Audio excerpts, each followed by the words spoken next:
Salut à tous et à toutes. Et bienvenue sur Actu Santé. L'eau a toujours été indispensable dans nos vies, si bien qu'on en vient à se poser la question de savoir, pourquoi doit-on boire de l'eau? Alors, savez-vous quelles sont les principales ressources indispensables à notre survie? Dans le trio de tête, on retrouve l'oxygène, puis l'eau et la nourriture. Combien de temps peut-on survivre sans ces trois éléments? La règle des 3 permet de s'en souvenir facilement. 30 jours sans manger, 3 jours sans boire et 3 minutes sans respirer. C'est dire combien l'eau, qui compose 60% à 70% de notre corps, est un élément vital à notre organisme. Mais en quoi est-elle si nécessaire? Comment agit-elle et comment la consommer pour profiter au mieux de ses bienfaits? C'est ce que nous allons voir dans cette nouvelle vidéo. Si vous êtes nouveau sur cette chaîne qui traite des questions de santé, alors c'est simple.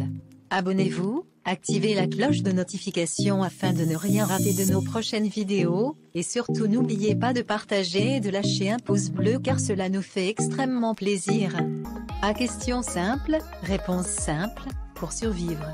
Si l'eau représente une part si importante de notre corps, c'est pour assurer le bon fonctionnement de nos organes. L'eau permet de maintenir le volume de sang dans le corps, le sang permet de véhiculer l'oxygène nécessaire aux muscles et au cerveau pour absorber les nutriments et produire l'énergie dont ils ont besoin pour fonctionner, alors plus besoin de vous dire que celui qui ne boit pas suffisamment d'eau est moins fort, et de surcroît moins intelligent. De même, les cellules et les organes absorbent de l'oxygène par l'intermédiaire du sang et rejettent du dioxyde de carbone par la respiration. Il faut noter que l'eau contient une forte quantité d'oxygène. C'est pourquoi il est essentiel de maintenir un volume de sang suffisant pour transporter l'oxygène nécessaire à l'organisme. Et comme le sang se compose de plasma à 55%, et que le plasma se compose lui-même de 90% d'eau, l'eau représente près de 50% de notre sang. L'eau permet de maintenir le niveau de salive, tout en sachant que la salive étant composée de 90% d'eau, permet de faciliter l'absorption, le transport et la digestion des aliments ingérés. En transformant les aliments grâce à la mastication, la salive favorise l'absorption des nutriments en vue de leur digestion. C'est pourquoi il est important de conserver un volume suffisant de salive dans la bouche pour lui permettre d'assurer cette fonction. L'eau permet de réguler la température du corps. La température corporelle normale du corps se situe entre 36,1 degrés et 37,8 degrés Celsius. Au-delà, l'organisme met en place un système de régulation thermique par l'intermédiaire de la transpiration. La fièvre, l'exercice physique, l'exposition à la chaleur ou au soleil font naturellement monter la température du corps et la transpiration permet de se rafraîchir et de ramener la température à un seuil normal. Mais pour pallier les pertes d'eau liées à l'évaporation, il est nécessaire de s'hydrater régulièrement. L'eau permet l'élimination des déchets par l'urine. L'urine contient 95% d'eau. Et quelle peut bien être sa fonction? Ne cherchez plus loin, nous l'avons avec nous. Elle permet, par l'intermédiaire des reins, d'éliminer les déchets métaboliques et toxiques de l'organisme, résidus médicamenteux, aliments non absorbés, tout en conservant les sels minéraux essentiels à notre santé. Aussi, pour assurer le bon fonctionnement de notre système rénal, il est essentiel de boire suffisamment de manière à renouveler régulièrement l'urine contenue dans notre corps. C'est également le cas lorsqu'on vient de passer une nuit exhaustive.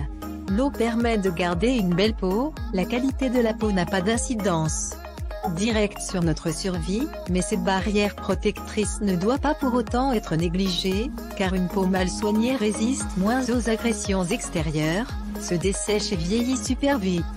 La peau est tout de même l'organe le plus volumineux de notre corps et il se compose d'eau à plus de 80%. S'hydrater régulièrement favorise le renouvellement cellulaire, rend la peau souple et douce, en plus de renforcer son pouvoir protecteur. À présent, vous vous posez sans aucun doute la question de savoir, quelle quantité d'eau doit-on boire par jour? Alors nous vous répondons en disant que, sachant qu'un individu de taille moyenne perd chaque jour près des 1,5 litres d'eau par les urines et 1 autre litre par la sueur, les selles et la respiration, il est recommandé de boire entre 1 litre et 1,5 litre d'eau auquel s'ajoute l'eau des aliments, fruits, légumes, qui correspond à environ 1 litre d'eau par jour. Cette quantité d'eau varie selon l'endroit où l'on vit. Dans les pays chauds, les besoins en eau sont plus élevés, si l'on pratique une activité physique, en cas d'allaitement ou en cas de maladie. 3 astuces pour évaluer ses besoins. Le remplacement, il s'agit d'évaluer la quantité d'urine rejetée chaque jour, soit environ 1,5 litre chez un adulte, puis d'ajouter 1 litre d'eau dépensée pour le métabolisme, pour une personne ayant une activité physique moyenne.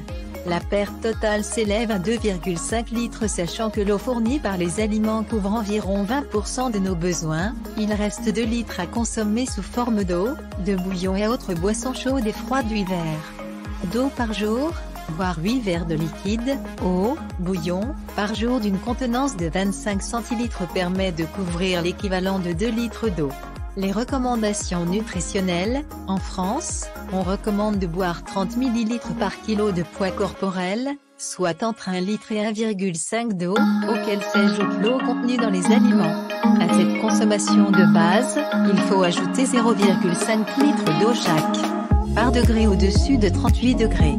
Les recommandations de l'EFSA, European Food Safety Authority, les autorités de santé européennes ont établi que la contribution des aliments dans les apports totaux en eau représentait environ 20% chez l'adulte. Sur cette base, il est estimé que les hommes devraient boire environ 2 litres par jour et les femmes 1,6 litre. Valeur nutritionnelle de référence pour l'eau. Source, EFSA Panel on Dietetics Product, Nutrition, and Allergie abrégé NDA. Il est important de ne pas attendre d'avoir soif pour boire. Une bonne habitude consiste à boire tout au long de la journée par petites quantités. Il est en effet préférable de boire régulièrement et par petites gorgées plutôt que des grosses quantités à faible fréquence. C'est plus confortable pour l'estomac et le confort digestif. Les femmes enceintes sujettes aux nausées peuvent limiter leur inconfort en évitant de boire pendant et à proximité des repas. En ce qui concerne les sportifs, l'American College of Sport Medicine conseille de boire un demi-litre environ 2 heures avant une activité, puis de continuer à boire régulièrement tout au long de la séance de sport, de préférence de l'eau fraîche, entre 15 degrés et 22 degrés Celsius.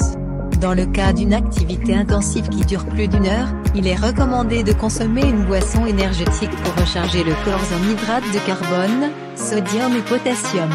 Hormis quelques rares cas de problèmes sanguins rencontrés chez des marathoniens ou des cyclistes lors d'épreuves sportives intenses, la consommation excessive d'eau ne présente aucun danger pour la santé.